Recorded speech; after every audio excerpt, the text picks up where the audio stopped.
Bab 131. Jika Corin berbagi minuman dengan pria lain, itu sama saja dengan berjalan dengan mata tertutup ke ladang ranjau milik Jeremy. Konsekuensinya akan sangat buruk, jadi rencananya tidak dapat dilaksanakan. Novel drama. Setelah berpikir sejenak, Corin mencoba menawar dengan Jason. Bagaimana kalau lain kali, aku akan minum sebanyak yang kau mau? Jason tidak tergerak. Tidak ada yang bisa dilakukan. Sekarang atau tidak sama sekali. Waktu tidak menunggu siapapun, baik pria maupun wanita. Sialan dia. Corin merasa sedikit malu dan menoleh ke arah Jeremy. Jeremy masih minum teh sambil menghadap ke sisi lain dan sama sekali tidak memperhatikannya. Dia menoleh ke arah Jason dan akhirnya mengonfirmasinya. Biar ku jelaskan. Kau akan memberiku karya-karya Nelly Nymphaya secara gratis asalkan aku minum bersamamu, benar? Jason tersenyum dan mengangguk tanpa ragu. Saya akan segera mengirimkannya kepada Anda jika Anda bisa melakukannya. Corin berbalik dan menatap meja teh lagi. Jeremy masih tampak lesu seperti biasa saat ia menghadap ke sisi lain. Ia tampak tidak tertarik untuk menatapnya. Dia mungkin tidak akan ketahuan kalau dia bisa menyelesaikannya dengan cepat. Corin berusaha sekuat tenaga untuk mengambil 3 lukisan milik ibunya dan mengambil segelas jus jeruk di meja kopi. Baiklah, aku akan minum bersamamu. Jason terdiam sejenak dan terkejut karena Nelly menyetujui permintaannya. Apakah dia sangat menginginkan ketiga lukisan itu, bahkan dengan mengorbankan persetujuannya terhadap permintaanku yang tidak masuk akal? Siapakah Nelly Nymphaya baginya? Ketika Jason melihat tekad di wajah cantik Corin untuk berusaha sekuat tenaga demi lukisan itu, matanya sedikit berkedip saat senyum tipis muncul di wajahnya. Ketertarikannya pun muncul, dan ia mengambil cangkir teh di tangannya dan perlahan bergerak menuju cangkir jus di tangan Corin. Cangkir mereka bersentuhan ringan, dan tubuh mereka juga condong ke depan saat mereka semakin dekat dan semakin dekat, mereka akan bersulang ketika tiba-tiba. Aku tidak takut, untuk mengambil sikap, ini adalah perjalanan yang menyenangkan, semua orang. Ponselnya berdering, dan nada deringnya mengejutkan semua orang. Corin secara naluriah menarik tangannya yang memegang jus jeruk dan melihat ke bawah ke telepon. Ide penelepon yang ditampilkan ternyata adalah Jeremy. Apakah dia melihatku? Darah Corin membeku, dan ketika dia berbalik untuk melihat, yang dia lihat hanyalah tatapan mata pria itu yang muram. Nada deringnya terlalu keras, dan semua orang di ruang teh juga menatapnya, termasuk Sherlyn. Namun, Sherlyn tidak tahu siapa yang meneleponnya, jadi dia melotot padanya. Dia mungkin tidak menyukai nada dering Corin yang jelek dan merasa itu memalukan. Wajah Jeremy dingin dan tegas, dan dia menempelkan teleponnya ke telinganya sambil menatap dengan mengancam. Dia, satu-satunya pilihannya adalah menjawabnya. Corin mengerutkan kening dan menjawabnya dengan berani. Kemarilah. Suaranya di ujung telepon terdengar tenang dan menakutkan. Jika dia membalas atau pergi ke sana, Sherlyn pasti tahu bahwa Jeremy yang meneleponnya. Sherlyn pun akan tahu bahwa mereka saling kenal, sehingga terungkaplah hubungan mereka. Seluruh keluarga Keru juga akan mengetahuinya jika Sherlyn mengetahuinya, dan hari-hari Corin tidak akan lagi damai jika itu terjadi. Dia menenangkan diri, berbalik, dan berkata kepada Jason, maafkan saya. Saya harus menjawab telepon. Kemudian, Corin meletakkan jus jeruk di tangannya dan berdiri untuk keluar dari ruangan. Setelah keluar, dia berjalan sedikit lebih jauh sebelum menjawab, aku tidak akan ke sana. Jika ada yang ingin kau katakan, silakan keluar dari ruang teh. Bab 132. Suasana di ruang minum teh kembali normal setelah Corin keluar, tetapi Goran sedikit tidak senang karena ucapannya disela di tengah jalan. Ia mengabaikan apa yang terjadi dengan asisten yang kasar itu dan berbalik untuk melanjutkan perkenalan naskah filmnya kepada Jeremy, Zeke, dan Geralt. Sherlyn dengan patuh membungkuk untuk menuangkan teh untuk ketiga presiden, dan dia mengambil kesempatan untuk lebih dekat ketika dia menuangkan secangkir untuk Jeremy. Tiba-tiba dia berdiri dengan dingin dan berkata, permisi. Ketika Jeremy keluar dari ruang teh dan melihat sekelilingnya, wajahnya berubah masam ketika ia tidak melihat jejak Corin. Ada toilet terpisah untuk VIP di pintu masuk ruang teh yang melayani semua jenis kelamin, dan pintu toilet terbuka tiba-tiba dengan Corin menjulurkan kepalanya dari dalam. "Saya di sini, Tuan," katanya, lalu menundukkan kepalanya kembali dan membiarkan pintu terbuka untuknya. Jeremy menyipitkan matanya, melangkah mendekat, dan berjalan ke kamar mandi. Kemudian dia menutup pintu kamar mandi dengan keras. Jeremy jauh lebih tinggi daripada Corin, dan dia harus mengangkat kepalanya sedikit untuk melihat wajahnya saat dia berkata, "Jika kamu punya sesuatu untuk dikatakan, katakan di sini." Dia menatapnya, dan sedikit sarkasme melintas di mata sipitnya. "Kau berpura-pura tidak mengenalku sebelumnya." Bibir Corin berkedut. "Menurutku, status sosial kita sangat jauh berbeda, dan tidak perlu memberitahu publik bahwa kita saling mengenal." Jeremy mengerutkan kening. "Tidak perlu." Corin mengangguk. "Tuan, saya tahu Anda menikahi saya hanya untuk membahagiakan orang tua Anda, jadi Anda bisa yakin bahwa saya akan selaras dengan Anda dan bersikap seperti pasangan di depan keluarga Anda.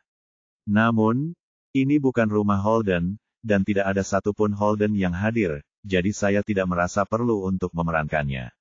Itu berarti kita tidak perlu saling mengenal." Jeremy menatapnya dengan dingin dan terkekeh muram.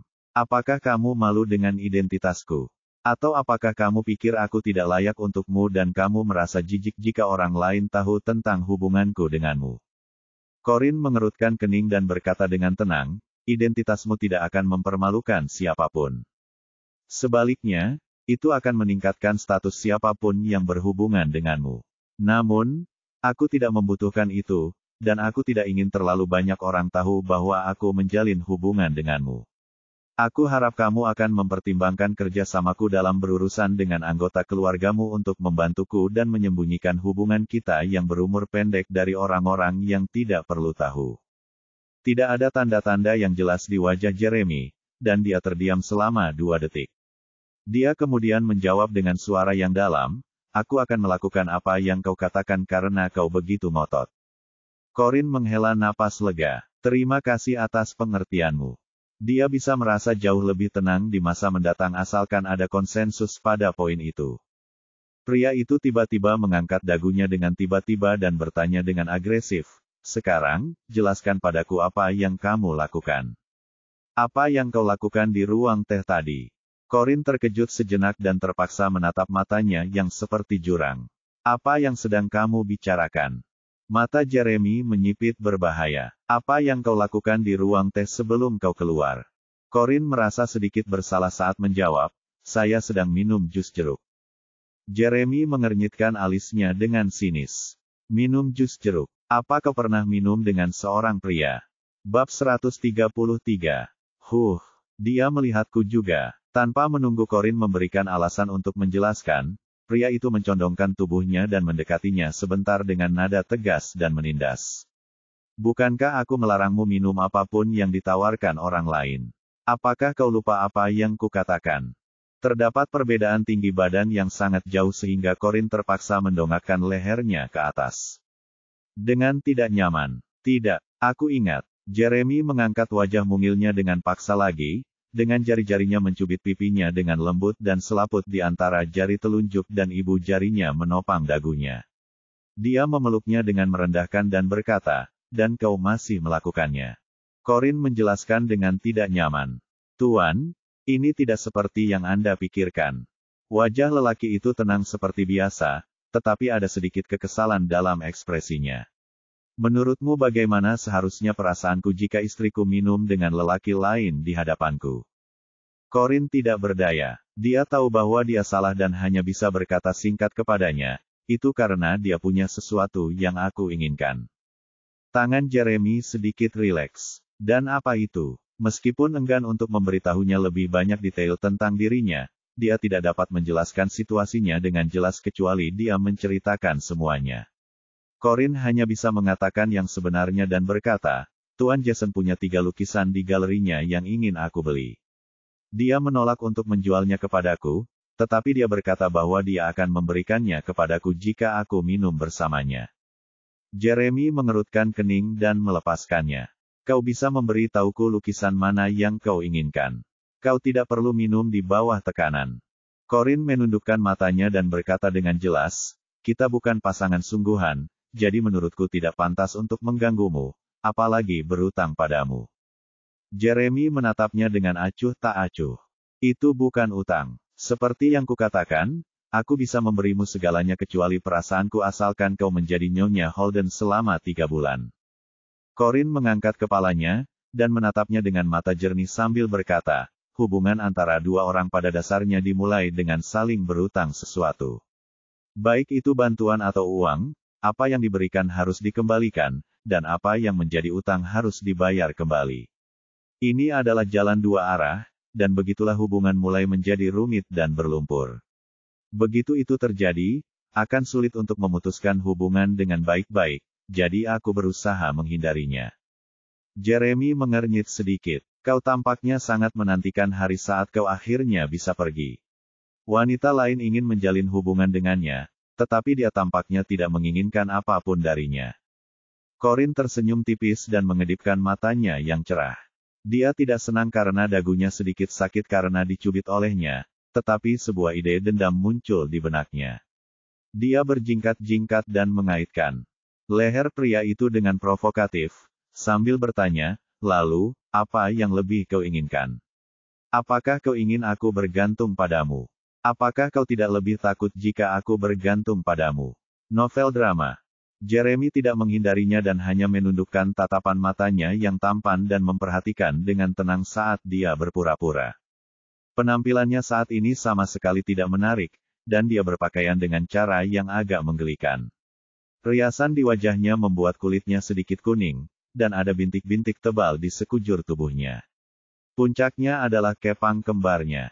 Namun, matanya tetap murni dan memukau seperti biasa meskipun riasannya mengerikan. Bulu matanya yang melengkung juga agak mengingatkan pada bulan di langit. Meskipun kata-katanya menjengkelkan, bibir yang mengucapkannya tampak menggoda dan nikmat. Matanya menjadi gelap dan jakunnya terayun-ayun. Ketika Corin menyadari bahwa tindakan balas dendamnya dengan mengalungkan lengannya di leher pria itu tampaknya tidak memberikan efek yang diharapkan untuk membuatnya merasa jijik, dia merasa ada sesuatu yang salah dan mengerutkan kening karena terkejut. Tuan. Saat menatap matanya, dia melihat bara api gairah menyala di dalam pupil matanya. Corin terkejut dan merasa canggung, yang membuatnya secara naluriah menarik diri dan menjauh. Namun, tangan besar pria itu mencengkeram pinggangnya dan menariknya lebih dekat, dengan tubuhnya hampir menyentuh dada pria itu dan semakin dekat dengannya daripada sebelumnya. Pria itu menatap tajam ke arah ekspresinya yang terkejut, lalu malu. Pandangannya kemudian menjadi lebih samar. Nafas mereka mulai tak teratur setelah mereka terlalu dekat satu sama lain. Sementara itu, tatapan mereka entah bagaimana tampak seperti terhubung oleh rantai, seolah-olah ada magnet di antara mereka yang menarik mereka lebih dekat satu sama lain. Bab 134. Saya tidak takut, untuk mengambil sikap, ini adalah perjalanan yang menyenangkan, semua orang. Corin tersadar kembali ketika teleponnya tiba-tiba berdering, dan suasana penuh sugestif antara dirinya dan Jeremy menghilang dalam sedetik. Saat ia menatap mata gelap pria itu, ia mundur dengan tidak nyaman dan mengeluarkan ponselnya untuk melihat ide penelepon. Ternyata itu adalah Sherlyn. Sebelum ia dapat menjawab telepon, suara Sherlyn terdengar dari luar toilet, dan terdengar ketukan di pintu toilet. Aku tahu kau ada di dalam sana, Corin. Aku mendengar nada deringmu yang mengerikan itu dari dalam. Keluar dari sini sekarang juga. Jangan bermalas-malasan dan bersembunyi di kamar mandi. Corin mengerutkan kening, menatap pria itu, dan mengangkat bahu sambil berkata, kau dengar itu? Sherlyn mencariku. Aku harus keluar. Jeremy menatapnya dan tidak bereaksi. Corin menjauh darinya, berpikir sejenak, lalu berkata, tunggu di sini, dan jangan mengejarku. Kalau dia melihat kita di dalam toilet yang sama, menjelaskan semuanya akan mustahil. Begitu dia mengatakan itu, dia berbalik dan bersiap untuk keluar ketika tangan pria itu yang masih berada di pinggangnya menariknya lebih dekat. Dia menghantam lengan pria itu, dan punggungnya membentur dada pria itu. Jeremy menundukkan tubuhnya, mencondongkan tubuhnya ke dekat telinganya, dan memperingatkan dengan suara tegas, jangan minum dengan pria lain. Pikiran Corin kosong sejenak saat dia menjawab, dimengerti. Sekalipun dia tidak melihat ekspresi lelaki itu saat itu, dia masih dapat merasakan hasrat posesif yang kuat datang darinya. Akan tetapi, sikap posesif itu muncul karena kekesalannya dan bukan karena ia menginginkannya dengan cara lain. Dia paham betul maksudnya, tapi dia masih merasakan kekesalan yang tak dapat dijelaskan di hatinya. Situasinya dapat diibaratkan seperti permukaan danau yang kembali tenang setelah seseorang melemparkan batu ke dalamnya dan menyebabkan riak-riak terbentuk di permukaan air. Meskipun tidak ada lagi gangguan di dalam air, batu yang jatuh ke dalam air itu tenggelam ke dasar danau dan akan tetap di sana selamanya. Corin keluar dari kamar kecil. Sherlyn melipat tangannya dengan bangga dan memarahi dengan tidak sabar, "Kau pemalas sekali, Corin. Aku tidak percaya kau bersembunyi di kamar mandi dengan dalih menelepon. Aku tidak membayarmu untuk bermalas-malasan, tahu." Corin menguap lelah. "Sekarang sudah pukul 9:30. Tidak peduli seberapa tinggi gajimu, kurasa sudah waktunya aku pulang kerja." Sherlyn mendengus jijik dan membalas dengan marah, "Dari mana kau mendapatkan kesopanan untuk memberitahuku bahwa kau akan berhenti bekerja? Aku bahkan belum memintamu untuk meminta maaf karena telah membakar tangan Tuan Jeremy dengan teh panas yang kau tumpahkan. Apa kau tidak tahu seberapa serius konsekuensinya jika kau menyinggung perasaannya? Itu salahmu jika dia menolak berinvestasi di film baruku hari ini." Corin memasang ekspresi acuh tak acuh. "Aku sudah minta maaf padanya, dan jika aku harus bertanggung jawab lebih lanjut, aku bisa menanggung biaya untuk membelikannya salep untuk mengobati luka bakarnya. Apapun yang terjadi setelahnya, itu tidak ada hubungannya denganku. Sudah ku bilang aku tidak mau ikut denganmu, tapi kau bersikeras. Dan bahkan menyuruhku menuangkan teh untuk mereka. Kamu," Sherlyn sempat kehilangan kata-kata, "novel drama." Corin meregangkan lengan dan pinggangnya. "Kalau begitu, aku pulang kerja hari ini. Sampai jumpa." Dia berjalan santai dan turun ke bawah, tidak berencana untuk kembali ke ruang minum teh karena itu sama sekali tidak ada gunanya. "Apa aku bilang kau boleh pulang kerja? Kembalilah ke sini, Corin. Berhenti di sana, kau dengar aku." Sherlyn melotot padanya dan menghentakkan kakinya. Corin hanya mengabaikannya dan turun ke bawah tanpa menoleh ke belakang. Sherlyn menggertakkan giginya dengan marah. Kalau saja dia tidak dicegah pergi karena harus menunggu Goran, dia pasti sudah mengejar gadis kecil itu dan mengomel padanya. Corin hanyalah gadis nakal yang tumbuh di pedesaan tanpa kasih sayang dan perhatian seorang ibu. Saat Sherlyn menatap tajam ke arah punggung Corin dan menggumamkan beberapa kata makian, dia berbalik dan ingin kembali ke ruang teh ketika dia kebetulan melihat Jeremy melangkah keluar dengan anggun dari kamar kecil. Bab 135. Sherlyn terkejut melihat Jeremy. Apa yang sebenarnya terjadi? Kenapa Jeremy keluar begitu saja setelah si jalang Corin itu pergi? Apa mereka berdua ada di sana sebelumnya? Begitu menyadari kemungkinan itu, Sherlyn memasang ekspresi tidak percaya dan segera menjadi waspada. Jeremy telah menatap Corin dengan agak aneh ketika dia menuangkan teh untuk mereka sebelumnya, dan Corin adalah gadis kecil yang pandai merayu pria. Mungkin Corin sengaja menumpahkan teh itu hanya untuk menarik perhatiannya dan berhubungan dengannya. Setelah sampai pada kesimpulan itu, Sherlyn merasakan sakit yang tak tertahankan di hatinya dan dia ingin mencari tahu apa yang sebenarnya terjadi. Senyum menawan muncul di wajahnya saat dia berjalan ke arah Jeremy.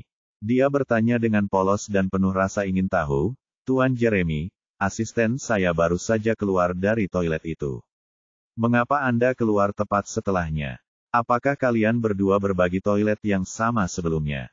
"Asistenmu." Jeremy menatap Sherlyn dengan dingin dan memberinya jawaban 3 kata yang dingin.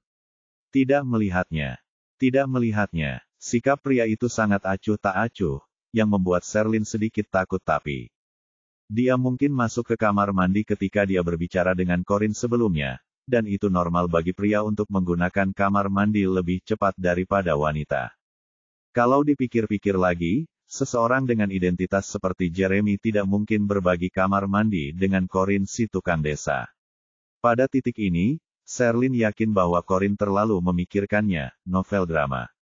Dia segera menunjukkan senyum menawan lagi dan dengan malu-malu menyelipkan seikat rambutnya di belakang telinganya sambil berkata, Aku benar-benar minta maaf asistenku telah menyirammu dengan air panas sebelumnya.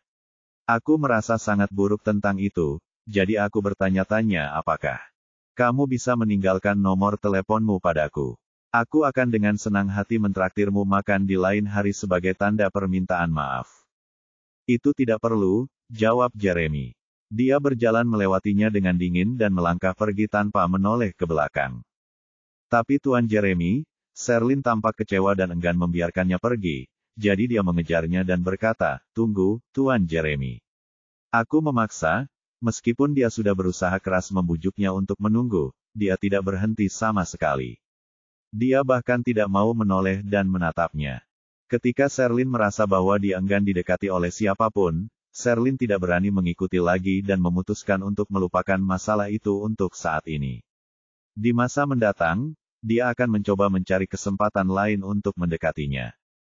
Dia berdiri terpaku di tanah sambil mengagumi sosok pria itu yang tinggi, tampan, dewasa, dan anggun, bentuk tubuhnya yang belakang, dan ekspresi di wajahnya menunjukkan kerinduan yang obsesif.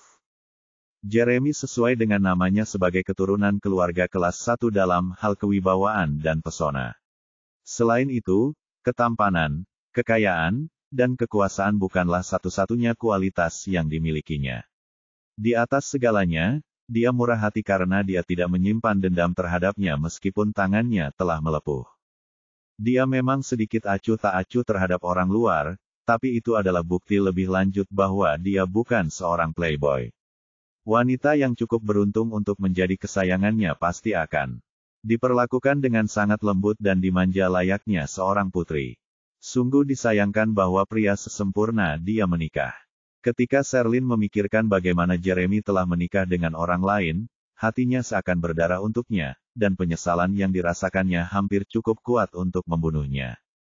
Lagi pula, Sherlyn sudah sangat dekat untuk menjadi istri Jeremy. Bab 136. Jeremy kembali ke ruang teh dan duduk sebentar lagi. Goran masih terus melanjutkan naskah film barunya. Selama itu, ia berbicara sendiri karena keempat orang lainnya saling berbicara. Hingga akhir, tidak ada satupun dari mereka yang benar-benar memperhatikan Goran. Kurasa aku tidak akan mendapatkan dana investasi apapun dari keempat orang ini hari ini, pikir Goran. Ia menatap jam dengan pandangan tak berdaya. Hari sudah larut jika ia terus memeganginya, ia mungkin akan membuat mereka semakin kesal. Tanpa pilihan lain, ia bangkit, menggunakan alasan yang mulia untuk mengucapkan selamat tinggal kepada mereka bersama Sherlyn, dan meninggalkan ruangan. Saat tidak ada orang luar di ruangan itu, Zeke bercanda dengan lucu, "Hei, Jeremy. Di mana istri?" Jason juga penasaran. "Ya, Jeremy. Di mana Corinne?" "Corinne? Kapan Jason sedekat ini dengan Corinne?" pikir Jeremy. Dia mengangkat alisnya dan menatap pria itu. "Apakah kamu ada hubungannya dengan dia?" Dengan wajah yang menarik, Zeke bertanya, "Tidak ada. Aku hanya penasaran mengapa dia ingin bekerja sebagai asisten selebriti." "Ayolah, Jeremy. Dia istrimu. Mengapa kau membiarkannya bekerja?" Jeremy menyesap tehnya dengan santai. Dia suka menjalani kehidupan yang berbeda, dan dia bebas melakukan apapun yang dia mau. "Aku tidak akan mengganggunya." Zeke berpura-pura terkejut. "Ya ampun, Jeremy, aku baru tahu sekarang kalau kamu orang yang sangat perhatian dan pengertian." Jeremy menatapnya dengan dingin. "Persetan denganmu." Jason tersenyum. "Jeremy, aku hanya bercanda dengan Corinne tadi. Aku tidak tahu dia akan menganggapnya begitu serius dan minum bersamaku. Kau tidak keberatan, kan?" Jeremy menatap Jason beberapa detik dan memberinya senyum sinis. "Tidak akan. Dia masih muda dan tidak punya rasa kesopanan. Aku bisa mengerti itu." Senyum Jason membeku. Apakah dia menyiratkan bahwa aku seperti anak kecil yang tidak punya rasa sopan santun? Suasana tiba-tiba berubah. Zeke dan Geralt saling berpandangan sambil bertanya-tanya mengapa ada ketegangan antara Jeremy dan Jason. Mereka berempat sudah saling kenal sejak kecil, dan akan sangat disayangkan jika Jeremy dan Jason berselisih karena seorang wanita. Zeke memutuskan untuk ikut campur dan berkata dengan acuh tak acuh, "Hei, Jason. Hari ini adalah hari pertama kau resmi mengambil alih bisnis keluargamu.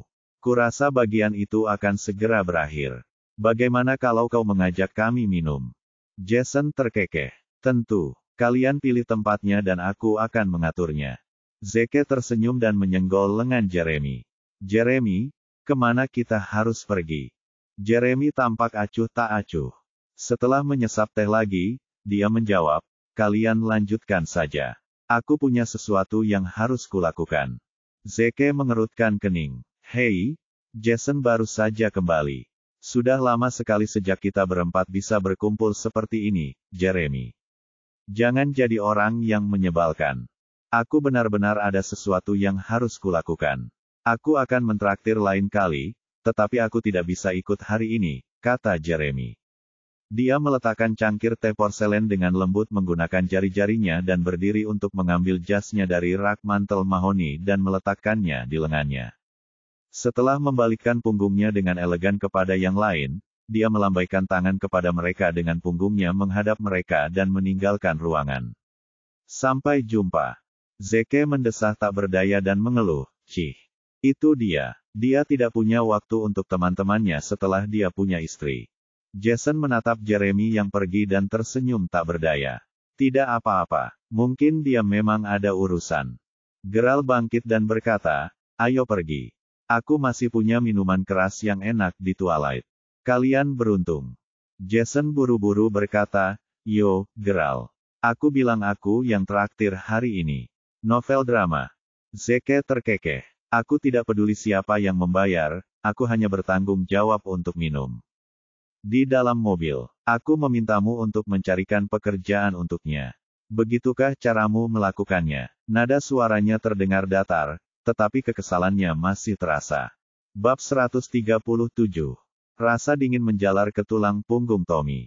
Dia melihat ke bagian belakang mobil dan menjelaskan dengan polos, Tuan, saya harus menangani masalah mendesak di perusahaan, jadi saya tidak menemani Nona Corin ke anak perusahaan. Saya menelepon Tuan Vetman sebelum saya pergi, dan dia mengatakan Nona Corin adalah orang yang bersikeras menjadi asisten.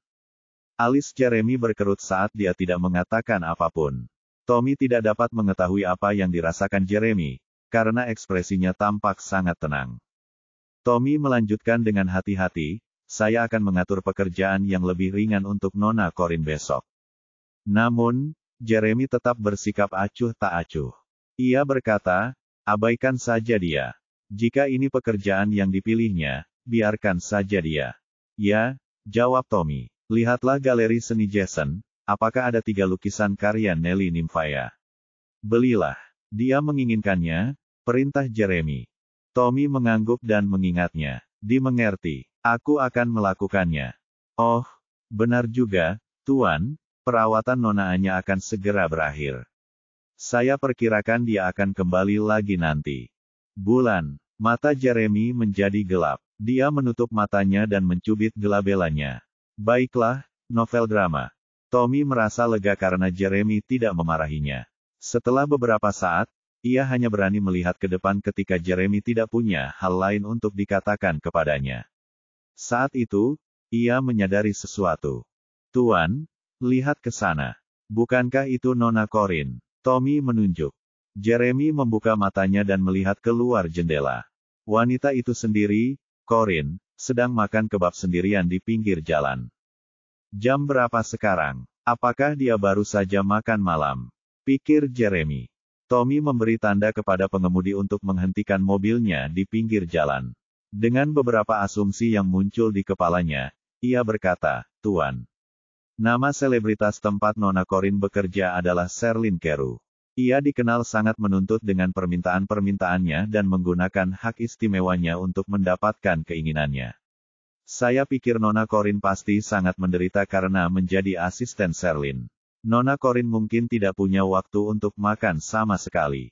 Jeremy mengerutkan alisnya dan berkata dengan dingin, suruh dia datang ke mobil. Ya, Tuan. Tommy mengangguk dan membuka pintu untuk keluar. Dia pergi untuk berbicara dengan Corin, tetapi dia kembali dengan tangan kosong beberapa detik kemudian. Dia membungkuk sedikit ke jendela dan berkata, Tuan, Nona Corin mengatakan dia belum selesai dan bahwa Anda harus melakukan apapun yang Anda inginkan. Anda tidak perlu peduli padanya. Ekspresi Jeremy menjadi gelap, dan dia menggertakkan giginya. Setelah terdiam beberapa saat, dia memutuskan untuk pergi menjemput Corinne sendiri. Wanita itu sedang minum sekaleng minuman berkarbonasi rasa jeruk ketika Jeremy berjalan ke arahnya. Akhirnya, dia berhenti dan berdiri di sana untuk memandangnya dari sudut merendahkan. Kalau saja dia bukan seorang yang tampan, dia pasti terlihat seperti seorang penagih utang. Corinne mengangkat tangannya dan berteriak, "Hei, saya ingin memesan 2 kebab lagi, tolong." "Aku tidak mau makan," kata Jeremy dingin. Corinne terkejut dan mengangkat kepalanya seolah mendengar lelucon. Dia tersenyum. "Tuan, Anda terlalu banyak berpikir. Itu untuk saya belum kenyang." Jeremy terdiam. Kehadirannya terlalu kuat untuk tidak diperhatikan. Ia berhasil mengubah suasana di sekitar gerobak menjadi canggung hanya dengan berdiri diam. Pelanggan lainnya menatapnya dengan kaget. Sungguh pemandangan yang langka dan aneh melihat seorang lelaki dengan temperamen yang luar biasa, berpakaian lengkap dengan pakaian bermerek, di dalam gerobak kaki 5 yang begitu lokal dan bersahaja. Nafsu makan Corinne pun terganggu oleh hal ini, dan dia berkata dengan nada kesal, "Tuan, kalau Anda tidak mau makan, Anda bisa kembali ke mobil. Kalau tidak, duduk saja dan makan bersamaku. Jangan berdiri di sana seperti patung dan mengganggu selera makan semua orang." Ekspresi Jeremy semakin masam saat ini. Sementara itu, Tommy menatap Corinne dengan kagum. Ia telah bekerja untuk Jeremy selama lebih dari 10 tahun, namun ini adalah pertama kalinya seseorang berani berbicara kepada Jeremy dengan nada seperti itu. Bab 138. Dengan muram, Jeremy menendang kursi untuk duduk dan menatap Corinne dengan tatapan dingin. Corinne hanya melanjutkan makannya seolah-olah tidak terjadi hal yang aneh. Namun, saat makan, sebuah ide muncul di benaknya. Dia mendekatkan kebab ke bibir Jeremy dan, sambil mengangkat alisnya, tertawa kecil. "Coba saja." Perhatian mendadaknya kepadanya membuat Jeremy lengah, namun ia tidak dapat menyangkal bahwa ia merasa sedikit tertarik. Ia membuka mulutnya perlahan-lahan. Corinne menarik tangannya dan memasukkan kebab ke dalam mulutnya. Dia terkekeh, mulutnya penuh. "Hei, bukankah kamu bilang kamu tidak mau makan?" Nuansa ekspresi Jeremy semakin gelap. Dia menyipitkan matanya tajam. "Kau menipuku." Corinne mengerutkan bibirnya dan mengambil 1 kentang goreng dari piring untuknya. "Baiklah, aku tidak akan menggodamu lagi. Pria dan wanita tidak boleh minum menggunakan gelas yang sama. Tidak pantas bagi kita untuk makan kebab yang sama, dan itu juga tidak higienis. Aku akan memberimu yang baru. Cobalah, itu sangat enak." Setelah pengalaman terakhir, Jeremy tidak mudah mempercayainya. Ia menatapnya dengan waspada dan akhirnya mengambil makanan itu dari tangannya begitu ia tahu bahwa ia benar-benar memberikan makanan itu kepadanya. Kali ini, Corinne tidak berusaha berbuat curang, dia benar-benar ingin Jeremy mencobanya. Pada saat itu, Tommy bergegas menghampiri dan menghentikan Jeremy saat ia melihatnya mengambil apa yang diberikan Corinne. "Tuan, Anda tidak boleh makan makanan jalanan yang kotor ini." Corinne melirik Tommy dengan pandangan tidak setuju. "Tidak mungkin kau akan sakit jika memakannya." Mulut Tommy berkedut. Ia tidak peduli apapun yang Corinne masukkan ke dalam mulutnya, tetapi Jeremy belum pernah makan makanan dari jalanan sebelumnya. Bagaimana kalau ia sakit perut?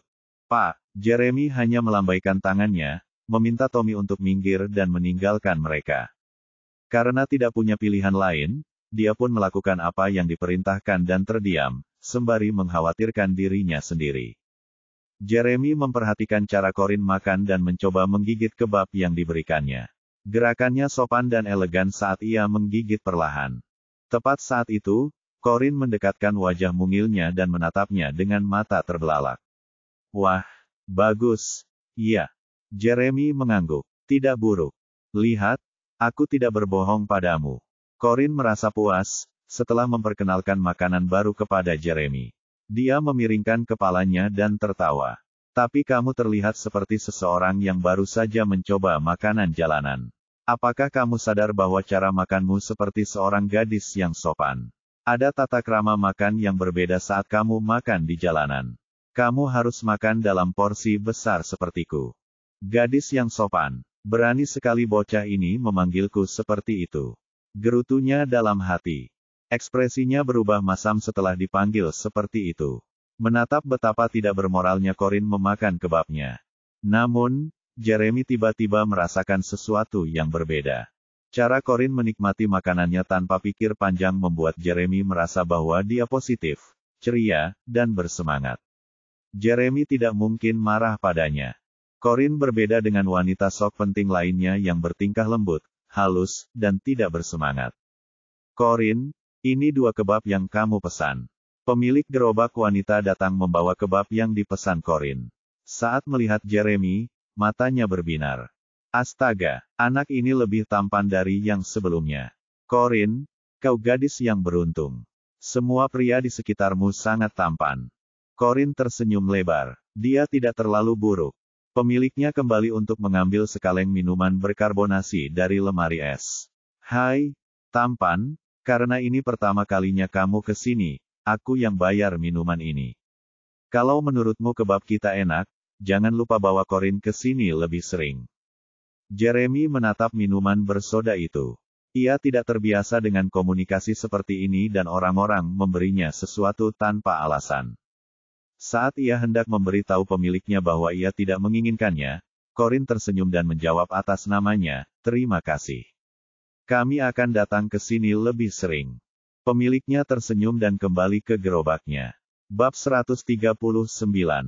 Jeremy menyipitkan matanya dan bertanya, apakah kamu dekat dengan pemiliknya? Corin mengangguk. Ya, kami selalu datang ke sini untuk makan malam di masa lalu. Kami, ya, aku dan teman-temanku. Jawab Corin. Tiba-tiba, dia teringat kata-kata pemilik restoran yang mengatakan bahwa dia lebih tampan daripada pria yang pernah dibawa Corin ke sini sebelumnya. Apakah itu berarti Corin juga selalu membawa pria? Siapa saja mereka? Alis Jeremy berkerut. Teman. Mantanmu. Corin mengangguk dengan jujur. Tidak, aku malu mengatakan ini padamu, tapi aku belum pernah punya pacar sebelumnya, jadi aku tidak punya mantan. Aku datang ke sini bersama teman-teman sekelasku dan beberapa teman yang ku kenal sejak kecil. Mata gelap Jeremy tampak sayu. Teman sekelas. Orang yang memberimu kancingnya. Tidak, bukan dia, jawab Corin tanpa berpikir panjang, tetapi beberapa detik kemudian, kesadarannya muncul. Tunggu, bagaimana kau tahu seseorang memberiku sebuah tombol sebelumnya? Jeremy mendengus dengan ekspresi dingin. Sayangnya, aku ada di sana untuk menyaksikannya. Corin berpikir kembali dan mengingat Jeremy dan dirinya berjalan bersama pada hari kelulusannya. Mereka bertabrakan dengan teman sekelas juniornya di lorong, dan juniornya bertanya apakah dia bisa berbicara dengannya. Dia ada di dekat sana untuk melihatnya, benar juga, pikirnya. Dia adik kelasku. Kami tidak saling menghubungi di hari-hari biasa. Dia memberiku kancing itu untuk mengenang persahabatan kami. Aku bahkan bertanya-tanya kapan pemberian kancing menjadi tren, tetapi aku menerimanya karena itu bukan hadiah yang mahal. Cahaya kembali bersinar di mata Jeremy. Ia mengangkat alisnya. Jadi, kau tidak tahu apa artinya itu. Corin berkedip bingung. Ada makna di baliknya. Aku tidak tahu. Tunggu, biar aku periksa. Sambil berkata demikian, dia meraih telepon genggamnya dan hendak mencarinya di internet. Jeremy menghentikannya dengan memegang tangan dan teleponnya. Itu tidak penting, kamu tidak perlu mencarinya. Ayo, selesaikan, dan mari kita pulang. Oh, baiklah. Tingkah laku Jeremy yang aneh membuat Corin bingung. Namun, dia tidak terlalu memikirkannya dan mulai menghabiskan makanannya. Setelah makanannya habis, dia bersendawa karena puas dan merasa kekenyangan. Dia kelaparan seharian setelah menahan siksaan Sherlyn, jadi dia tidak menyadari bahwa dia makan terlalu banyak. Perutnya begitu penuh dan bulat sehingga dia hampir tidak bisa berdiri. Tepat saat ia meraih tepi meja untuk berdiri, Jeremy mengulurkan tangannya padanya seperti seorang pria sejati. Tercengang, Corin mendongak dan melihat Jeremy menatapnya dengan ekspresi tak berdaya. Ia ragu-ragu dan tahu akan sulit untuk berdiri sendiri, novel drama. Karena itu, dia menerima sikap baik Jeremy dan meraih tangannya untuk berdiri. Corin mengucapkan terima kasih dan ingin menarik tangannya, tetapi Jeremy tidak melepaskannya dan berjalan menuju mobil sambil tetap memegang tangannya. Corin yang kebingungan berkata, "Tuan, tunggu dulu. Saya belum membayar." Jeremy memberi isyarat kepada Tommy dan menyuruhnya membayarnya. Kupu-kupu berterbangan di perut Corin saat Jeremy terus memegang tangannya. Tangannya yang kuat dan kapalan mencengkeram telapak tangannya tetapi tidak menyakitinya. Kekuatannya cukup untuk membuat Corin tidak bisa mundur. Lihat, pria itu sangat tampan. Dia datang untuk menjemput pacarnya. Pacarnya sangat tampan, lembut, dan perhatian. Aku tidak tahu harus berkata apa selain aku iri padanya. Bab 140. Corin tersipu saat mendengar apa yang dikatakan orang lain di sekitar mereka. Mudah untuk menjadi salah paham bahwa mereka adalah pasangan karena mereka berpegangan tangan. Namun, mereka tidak berjalan beriringan. Jeremy justru berjalan di depannya sementara dia dengan enggan mengikutinya. Daripada dianggap sebagai pasangan, dia pikir mereka tampak seperti ayah dan anak yang tidak patuh. Anak perempuan. Namun, Corin merasa tidak enak jika disalahpahami, terutama saat tidak ada apa-apa di antara mereka dan mereka hanya bekerja sama untuk berpura-pura.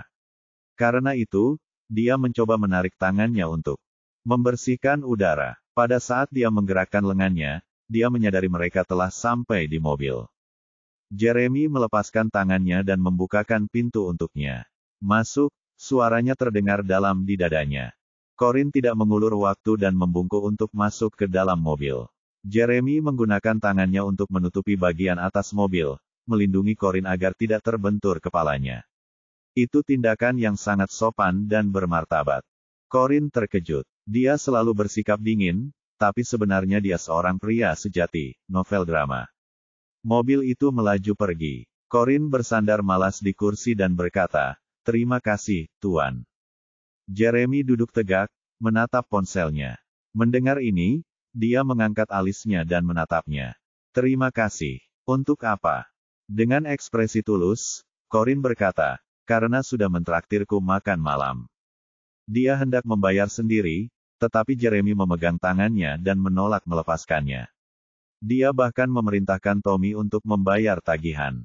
Jeremy berhenti menatapnya. Ia tidak menganggap itu masalah besar, jadi ia tidak mengatakan apapun. "Tuan, berikan tanganmu padaku. Aku ingin melihatnya," kata Corin, terdengar agak menuntut. Dia bahkan mengulurkan tangannya dan menggerakkan jari telunjuknya sebagai isyarat. Jeremy menatapnya lagi. "Apa yang kamu inginkan?" Corin mengeluarkan krim penghilang luka bakar dan melambaikannya, sambil berkata dengan tegas, "Aku membeli ini saat aku meninggal sebagai apoteker. Aku tidak sengaja membakarmu tadi, jadi aku akan bertanggung jawab."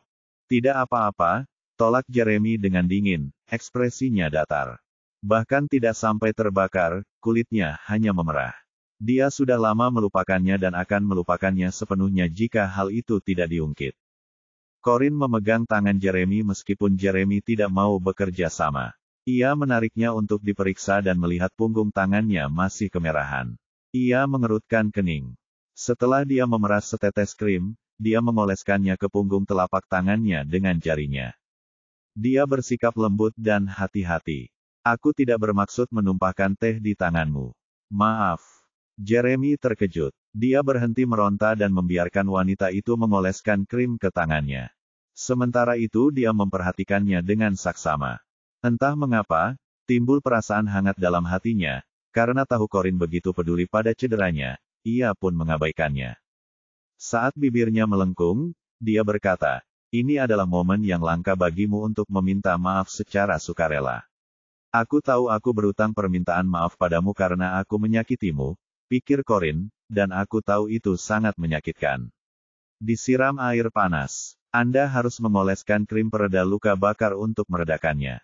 Jeremy mengerutkan kening. "Bagaimana kau tahu itu? Apakah kau pernah terbakar sebelumnya?"